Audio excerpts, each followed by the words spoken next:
Você fica com isso porque isso aqui é mais fácil. Como se você fosse idiota e não soubesse fazer o mais difícil. Não é isso. Existem habilidades e habilidades, certo? Existem pessoas com habilidades para A, pessoas com habilidades para B. E eu tô falando de pessoas. Tô falando de gêneros. Isso.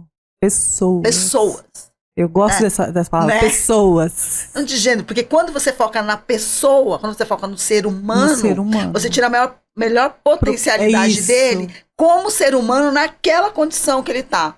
Na condição, eu digo assim, naquele trabalho, naquela coisa que ele tá fazendo, aquela atividade que ele tá fazendo. O fato, os outros fatores não vão interferir na responsabilidade dele executar tal tarefa. Exatamente. Não vai interferir.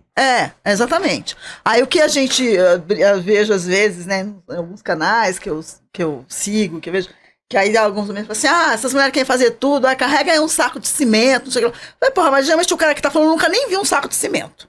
Pior que é. Geralmente. E tem um negócio chamado roda, que eu não sei se alguém já sabe, que foi inventado. Roda. E tem um carrinho de roda que você põe o negócio em cima e você. O carrinho. Ninguém carrega mais aquele treco nas costas. Sim. Porque fala isso pra poder desqualificar, né? Que tem sei lá quantos quilos, saco de cimento, também não sei. E o cara que geralmente quem fala isso também não sabe. E é uma frase meio repetitiva, meio copiada, né? Não, é copiada. Eu tô dizendo assim, porque é isso. A gente ouve coisas ultrapassadas. O tempo inteiro a gente ouve coisas ultrapassadas.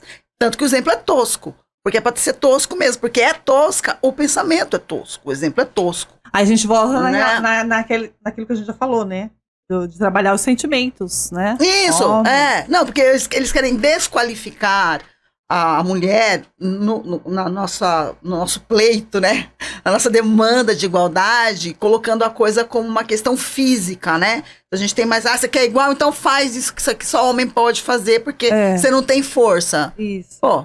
Tem grua, tem roda, tem aí a mulher vai e inventa um aparelho, a mulher inventa uma máquina para carregar o cimento. Por que eu vou carregar sendo que eu posso?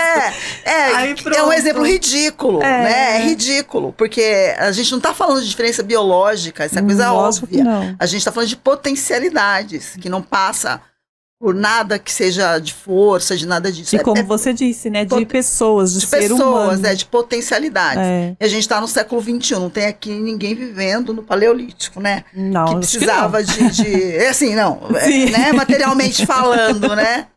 Sim. Que você precisava, que a força realmente tinha essa importância, né? Mas a estratégia também, estratégia é mental, não é físico, né? Você fazer armadilha não tem nada a ver com força, tem a ver com estratégia, por exemplo. Exatamente. Né? Entendeu? Então, assim, é ridículo. Essa comparação biológica, ela é ridícula, primeiro porque ela é óbvia, a diferença é óbvia. Tá certo? Sim, então, tá certo. Já é o óbvio, você não precisa nem dizer. Tá aí, a gente tá vendo. Às vezes a gente precisa dizer o óbvio. Não, sim, mas em tese, né? Entendi. Você não precisa dizer. Ela existe, é um fato, mas não é disso que a gente está falando, né? Quando a gente fala de direitos, quando a gente fala de visibilidade, de oportunidades, a gente está falando de você invisibilizar um ser, restringir um ser a um único lugar, porque, sei lá, porque alguém achou em algum momento, e eu poderia aqui polemizar horrores. Sim, olha, com certeza. Tudo isso, mas eu não farei o tema, mas daria para polemizar muitão, assim, esse lugar de restrição, porque alguém disse que é assim que tem que ser, sabe? É disso que a gente tá falando. Isso. Sabe? A gente não cabe nesse lugar, ele é pequeno, ele é sufocante, e a gente não quer estar nesse lugar. Não queremos. E até quem nos coloca lá, que olha para o mundo e vê que é vasto, e ele acha que ele tem vastidão, ele também não tem. Também acho. Concordo. Tá? Também tá lá, olha. É boi no pasto. Comendo ali e ruminando. Porque ele também só tá vendo aquilo. Né? Exatamente. Se ele acha que é só aquilo, é porque ele só vê aquilo. A gente sabe que não é só aquilo. E a gente, a gente tá vendo. A gente sabe que não por que é. Ele acha que tem que ficar só aqui. Ele não tá vindo. Não, só ele pode ir lá e voltar. E ser livre e tal. Mas ele também não é livre. Não. Entendeu? Porque é aprisionado a trabalho. Vigiado a trabalho. Isso que eu ia falar. Tem que ficar ali vigiando. Então, você também não é livre. Ninguém é livre. Ninguém é livre. Nessa droga desse sistema. É isso aí, amiga. Tá todo mundo aprisionado, entendeu? Mas a invisibilidade somos nós. Então, a gente fala o tempo todo sobre isso mesmo. Quem tiver cansado de me ouvir, não me ouça. E eu vou continuar falando. Não, continue falando, que eu adoro te ouvir. Né? E a gente tá aprendendo muito aqui com a Sandra. Eu vou continuar falando e eu não descanso porque eu não tô cansada. Amo ouvir você falar, amiga. Eu amo. Eu acho sou sua fã, você sabe. Que eu acho muito importante a gente falar sobre isso, conversar sobre isso, e com todo mundo, e não é só com pessoas que pensam como a gente. Sim, não, é importante a gente conversar, diferente. principalmente com pessoas que não pensam como a gente. E porque tem troca. Até de uma forma diferente, claro, que ela entenda, óbvio, para que ela se Sim. sinta também integrada a isso, essa né? conversa. Esse é um exercício, né, que a gente faz, exercício humano mesmo, né, de você Sim. abordar as formas de abordagem, porque há pessoas que têm elas estão em lugares e condições e sistemas de crenças, enfim, diferentes dos teus. É importante, hoje eu não tinha essa preocupação 20 anos atrás. Sim, eu sei, eu lembro. Mas hoje eu tenho essa preocupação de respeitar esse lugar que essa pessoa está, de procurar entender esse lugar onde ela está, para que eu entenda ela também, né? Para que ela me entenda, para que a gente se entenda. Se entenda, isso é o que eu busco. Esse entendimento entre pessoas, né? Porque a gente troca, né? A troca, gente. A troca é tudo na vida do ser humano, eu acho. Porque assim, a gente não vive sozinho. A gente precisa. E a gente achar que a gente sabe tudo o tempo todo é mentira. Ninguém sabe. Né? A gente tá aqui aprendendo, né? E a gente tá aqui trocando conhecimentos. Sim. Porque E eu sou grata a você estar aqui. Eu grata pelo convite. Nossa. E pela confiança, né? Confiança sempre, né, amiga? Porque eu acho que, assim, por mais que você ache que a pessoa não tem nada para agregar, é muita arrogância nossa, achar que o outro não tem nada a agregar. Sempre vai ter. Sempre. Mesmo que ele te mostre uma coisa assim, que você fala... A história dele vai te ensinar alguma coisa. Vai te ensinar. A gente sempre vai aprender com o outro. Todo mundo tem uma história. Concordando ou não com as posturas das pessoas. Discordando, às vezes, com veemência. Mas se a gente parar para se ouvir, não se atacar. Isso. E eu falo isso para me ouvir também. A gente vai ter o que trocar. A gente vai ter o que aprender um com o outro. A gente sempre vai ter. Eu acredito Entendeu? muito nisso. Então, mulheres que pensam diferentes da gente, porque a gente tem muita mulher machista e às vezes elas são muito mais violentas com as mulheres do que os próprios homens. Sim. Em determinadas circunstâncias. Mas entender essa mulher, por que ela é assim, entende? Exatamente. Né? Então, às vezes você tem algumas profissões e a gente tá tendo aí, não sei se você percebeu, amigo, um retrô aí de moda dos anos 90. Não. Não sei se você moda? notou. Dos anos 90. Aí é curioso isso. E aí eu tava vendo outro dia um blazer, eu até tenho, com ombreiras, lembra que a gente usava? Claro. Com ombreiras, ali no final dos anos 80, início dos anos 90. E aí a gente fazendo assim uma reflexão histórica sobre os momentos e tal, o que a gente percebe? Que essa moda, né, ali naquele momento nosso ali de adolescente, que veio com uma influência, né, dos Estados Unidos e da Europa e tal, que lá a mulher... do David Bowie, né? Isso, então, mas o que acontece? Lá a mulher já estava fazendo aquilo que a gente fez aqui no final dos anos 90, que era pro mercado de trabalho, aquela mãe que leva o filho e tal. Essa mulher já estava fazendo isso, né, que ia de tênis com terno. Hoje a gente faz isso aqui, mas as americanas faziam isso no final dos anos 80, elas já estavam fazendo isso. E aí veio essa moda que faz o quê? O que essas ombreiras fazem com a gente? Elas masculinizam, né? Elas deixam a gente com... Eu não gosto de ombreira, particularmente. Mas elas masculinizam. Elas deixam a gente com aquele ombrão, costas né? largas. De jogador de futebol americano, né? É bem isso. Né? Aquele ombrão, então. Mas no início dos anos 90, final dos anos 80, que essa moda veio, foi quando nós começamos a olhar o mundo, começamos a ir para o mercado de trabalho. E o que acontece? Era uma forma de ser enxergado. Por quê? Homem respeita homem, né? Então, quando o cara olha para a mulher e ele vê alguma característica masculina, ele tem a tendência de te ouvir. Sabia? Nossa, gente, eu nunca ia pensar dessa forma. Juro. É verdade, né? Porque como diz o meu Caetano amado, Narciso acha feio o que não é espelho, né?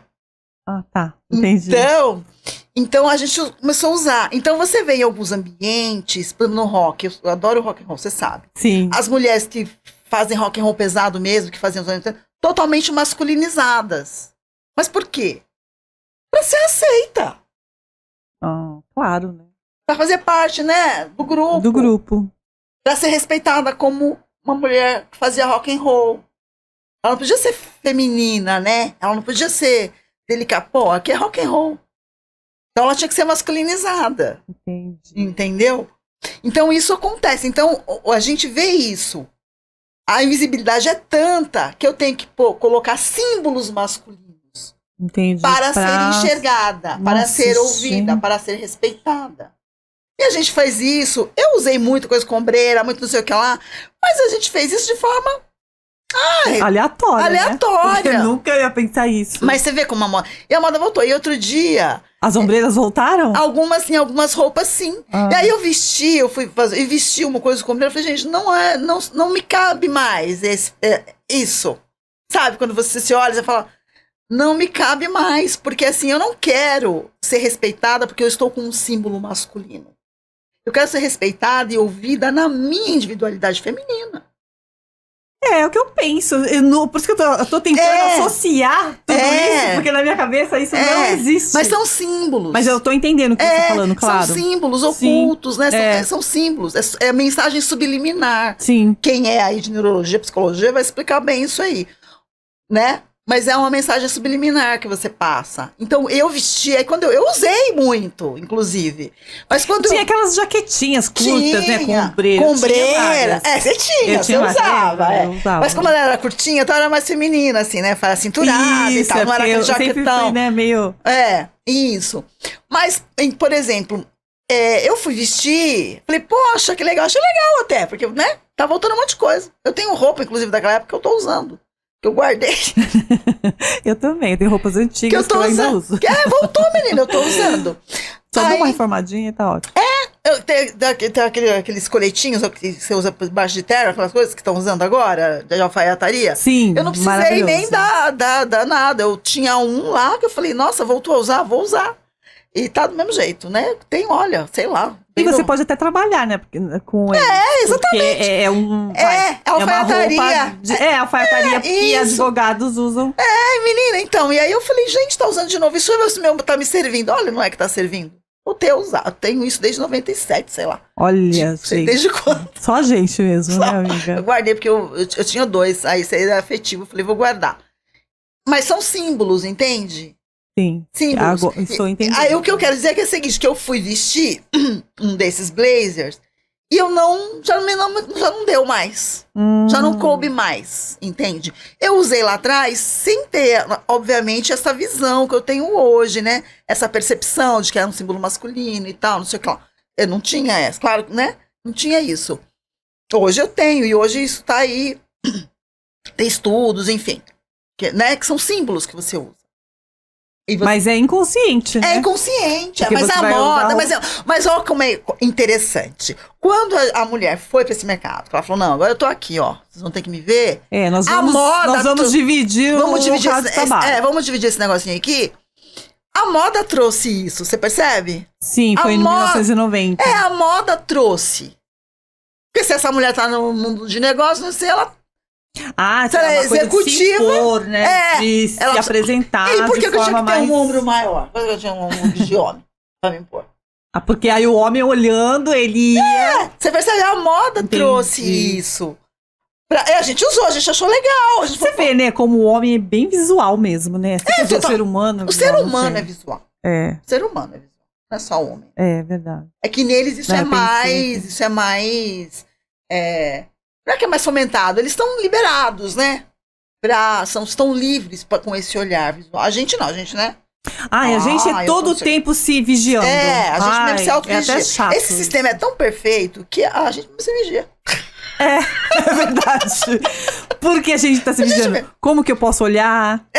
Não é? O que eu posso enxergar? Às vezes a gente vê as coisas e fala assim, não, melhor não ver.